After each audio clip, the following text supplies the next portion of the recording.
As the nation celebrates Black History Month, it's important to recognize modern-day trailblazers who are breaking down barriers and opening doors for others.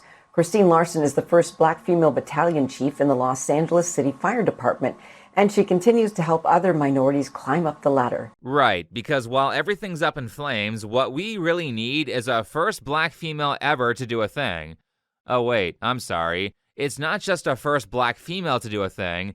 It's the first Black female LGBT person to do a thing. Happy Pride! My name is Christine Larson. I'm a battalion chief with the Los Angeles City Fire Department, and what an honor for the LGBT community to be representing here. How many points is that? This Christine Larson lady must be really high up on that oppression chart. Or is it being low that's a good thing?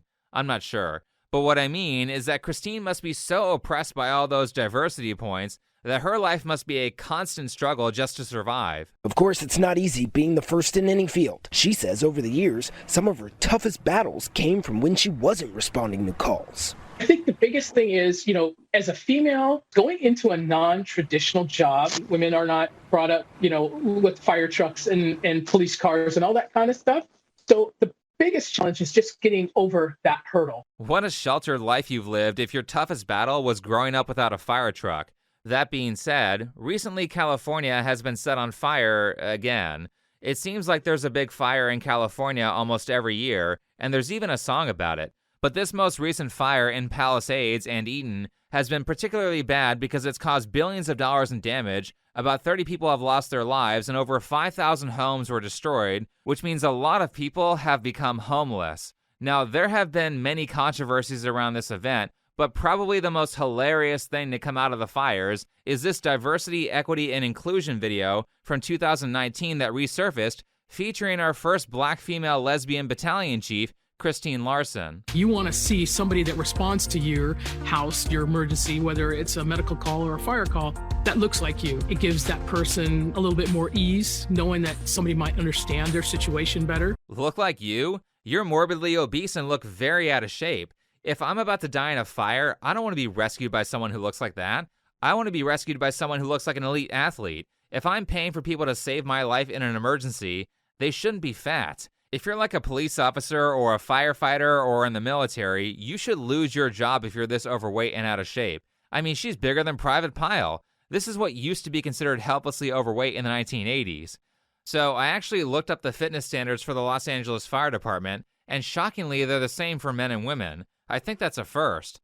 However, that still doesn't change the fact that most of the activities of a firefighter require someone who is strong, and men are biologically way stronger than women. Not just that, but also people seem to forget that women have periods where a lot of them can be basically crippled for up to a week out of every month, and a burning building's not going to wait for them to finish their cycle. I really think these DEI people are heavily misunderstanding the danger of flooding women into these roles, especially when you give one a leadership position who says stuff like this. Is she strong enough to do this? Or, you couldn't carry my husband out of a fire. Which my response is, he got himself in the wrong place if I have to carry him out of a fire. You boys are gonna pay for that! Ow! You hit that guy! He shouldn't have been standing there. I mean, I'll give her credit for not denying that women are biologically weaker than men, but did she say what I think she just said? Oh shit, you're stuck in a fire? You really screwed up. Anyway, I don't have time to help you because you shouldn't be in that position in the first place. They blame you for being on fire. This is the assistant chief of the fire. Oh my God. How does this happen? So needless to say, this statement from Christine Larson pissed a lot of people off. Like a lot of people. Like basically everyone, considering that she's in a leadership position. Fire her immediately. Expeditiously fire this woman. Right? If you aren't going to save my life in a fire, why the hell are you a firefighter? I can't believe she not only said that, but some editor thought it was a good idea to put that in a pre-recorded video where they could have cut that idiotic statement out. I mean, the audacity of a firefighter saying that it's your fault that you got stuck in a fire. What if a bookshelf fell on him? What if he panicked, ran into something while leaving the house, and incapacitated himself on accident? Anyway, after the Palisades fire started, more people have decided that they've had enough of the diversity, equity, and inclusion narrative, and have begun poking fun at it more than usual by sharing memes that say things like, if diversity hiring is so great, then why does everyone get mad when they're called a diversity hire? DEI infantilizes women and minorities, and it causes people to doubt whether any particular woman or minority actually earned their way and truly is the best of the best for their role. And look, I'm not a fire expert or an expert in central planning, so I can't entirely say something like no one's house would have burned down if it wasn't for that nasty DEI hiring. However, what I can certainly say is that all this DEI stuff makes people feel like they aren't the priority. It makes people feel like the government cares more about hiring the first black female lesbian battalion chief than it cares about the safety of the people that they're supposed to be protecting. So when the LA water chief makes $750K a year and says this, it pisses people off. It's important to me that everything we do, it's with an equity lens and social justice and making sure that we right the wrongs that we've done in the past. You call it powered by equity, and I know that it's been really important for the DWP to put an equity lens on everything. Yes. Yeah, and that's the number one thing that attracted me to this role. Really? Did that social justice help put water in those empty fire hydrants? I mean, I've done enough research to know that a 100+ million gallon reservoir was left empty for almost a year because there was a tear in the evaporation cover. Now, I've done a bit of research on this, and it seems like there is no way in hell it should take a year to fix this. This seems like extreme negligence, especially considering that California is almost constantly in a drought. There's been a lot of talk about the Santa Ynez Reservoir being offline. If it were full of water, would that have made a difference in your opinion? I would think so. It's 117 million gallons of water. Further, even though Governor Newsom says all the reservoirs are up and full, that appears not to be true. The LA Department of Water and Power own data shows that 5 other reservoirs are empty at 0%. I mean, for how often the government declares a drought in California, they really seem to waste a shitload of water. How many more houses would have been saved if this water chief focused on doing her damn job instead of social justice? Look at this guy here trapped in his house. Do you think that in this moment he gives a fuck about social justice? His life might be over. He can't escape his house. He could be living his last moments with his dog and a friend of his. And I bet he's thinking, man, I am so glad that the first black lesbian female got to be a fire battalion chief. You see how stupid this is? It's almost as stupid as the mayor, Karen Bass, hiring this water chief at double the rate of the previous water chief, yet proposed a budget cut that was large enough to close down 16 different fire stations right before this big fire in a state that has so many wildfires that home insurance is through the roof. I don't think there's any question that our department is the best at fighting fires. We do it better than anybody in the world. I think a lot of people would disagree with that. I think that these diversity hires are so ideologically possessed that they forget about the consequences of them not doing a good job. The less qualified for the job they are, the more people get hurt. And when you hire someone because they're a woman or because they're black or have certain sexual preferences, and not because they're the best candidate, people lose their homes and become homeless. I've watched a number of videos on this about people who have recently gone homeless and are struggling because they don't have any close family or friends to house them and can't get a hotel because they are fully booked or too expensive. Also, some people have been gracious enough to inhale polluted air to actually film what the neighborhoods look like after the fire, and it's just devastating. House after house burnt down, entire cars melted. You have to worry about looters now. Did we talk about how big, uncontrolled disasters invite people in to loot? So if you were lucky enough to not have your house burned down, you might get back to it to find out that someone broke in and stole your stuff. Well, if there's anything left. This YouTuber here lost his entire house in the fire. He lost his computer, he lost sentimental items, he lost photos. This is my favorite room in the house. This is the living room. It was newly renovated. I'd renovated it right when I moved in a few years ago. And it was a great space to just hang out, and a lot of good memories were made here with friends, family. We used to play board games at this table. You can see the chairs. Chairs are still, they're metal chairs, so they kind of retain their shape. The table, not so much. Would his house have been saved if that 100 million gallon reservoir had water in it? I think that this video is a great example of how the DEI stuff pisses on the human side of this. It's pretty crazy. It's a crazy feeling. I'm still processing it.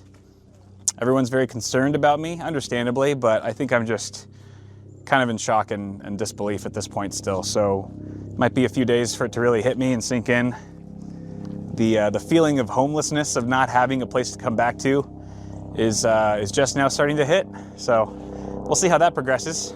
And when I say that the DEI stuff pisses on the human side of things, I think there is quite a bit of evidence here that the diversity hires don't care at all about the people they're in service of, and they are just using diversity, equity, and inclusion as a grift to promote their own self-interest and enrich their bank accounts. We can start with former Los Angeles Mayor Eric Garcetti. We have an LA Times article from 2020 called, LA has hired more female firefighters. Why is the department still dominated by men? Well, let's see if we can figure it out. It says that Mayor Garcetti wanted to increase the number of female firefighters from 3% to 5%.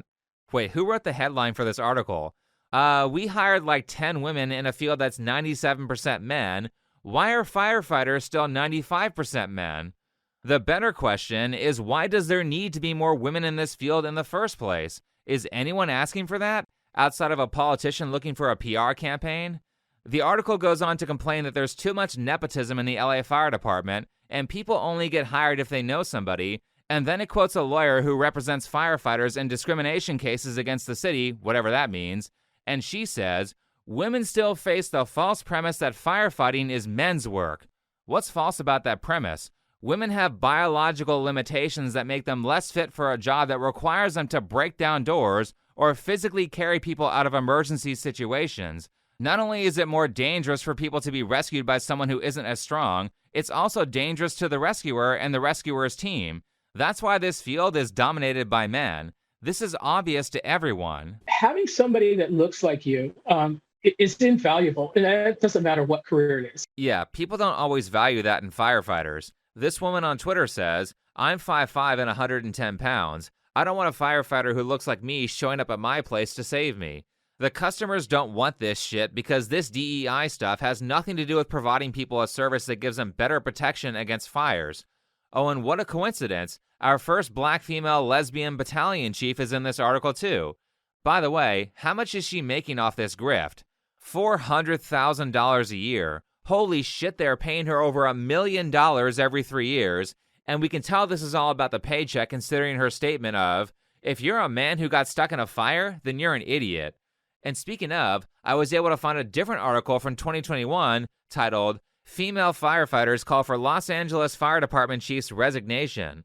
Look who we have here. It says, Christine Larson and Jennifer Wilcox are a part of a coalition of female firefighters in Los Angeles who are calling for Fire Chief Ralph Teresa's removal and replacement.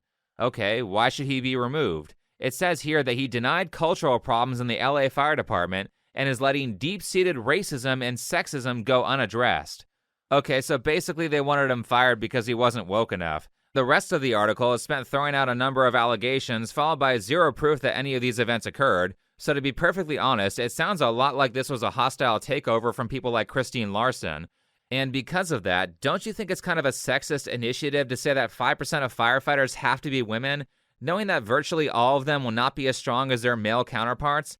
Have they ever said that men need to make up a certain percentage of a female-dominated field, or that field is sexist? Like, I find it weird that Christine Larson says that she's so against racism and sexism, and the article featuring her kind of suggests that they want a meritocracy instead of nepotism, yet despite that, Christine openly brags about racist, sexist, and nepotistic policies that she incorporates herself. And sadly, I am the only African-American female officer of any rank in the department now.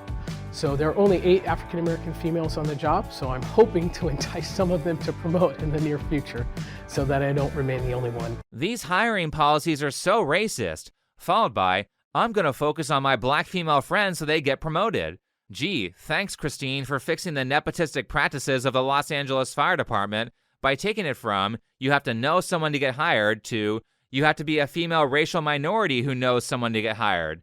Now people on Twitter are pointing out that the 3 most prominent people in the LA Fire Department are 3 lesbians named some sort of variant of the name Christine, which doesn't sound very diverse at all. And as for the new fire chief, Kristen Crowley, a white woman who replaced the first Latino fire chief, which apparently they don't consider that racist. Anyway, as for Kristen Crowley, the fire department doesn't seem too happy about the way she handled the Palisades fire. News Nation has now obtained a letter from top Los Angeles Fire Department officials demanding that the department's chief step down. This is an absolutely scathing 5-page letter, Nicole, from chiefs, present and former.